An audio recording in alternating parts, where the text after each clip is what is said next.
மறந்தும் கூட நவம்பர் மாதம் 6ஆம் தேதியை தவறவிட்டு விடாதீர்கள். அன்று மிகவும் விசேஷமான குருவோர கிருத்திகை வருகிறது.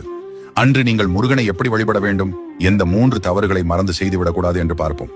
நீங்கள் முருக பக்தராக இருந்தால் இந்த பதிவை லைக் செய்து ஓம் முருகா என்று காமெண்ட் செய்து நமது ஸ்ரீகண்ணன் சேனலை சப்ஸ்கிரைப் செய்து கொள்ளுங்கள். குருவோர கிருத்திகை என்பது முருகனின் அருளையும் குரு பகவானின் அருளையும் ஒரு சேர பெறக்கூடிய நாள். இந்த நாளில் முறையாக வழிபடுவதால் பல முக்கியமான தோஷங்கள் விலகும் என்பது நம்பிக்கை. அன்று நீங்கள் மஞ்சள் நிற ஆடையை அணிவது சிறப்பு. குரு பகவான் ஜாதகத்தில் பலவீனமாகவோ அல்லது நீச்சம் பெற்றிருந்தாலோ ஏற்படும் தோஷமே குரு தோஷமாகும். இந்த தோஷம் இருந்தால் செல்வம், கல்வி, திருமணம் மற்றும் குழந்தை பாக்கியம் போன்றவற்றில் தடைகள் ஏற்படும். அன்று நீங்கள் முருகனை வழிபட்டால் குரு பகவானால் ஏற்படும் தோஷம் நீங்கும். இப்படிப்பட்ட விசேஷமான நாளில் நீங்கள் இந்த 3 தவறுகளை செய்துவிடக்கூடாது. முதலாவதாக கருப்பு நிற சட்டையை அணியக்கூடாது.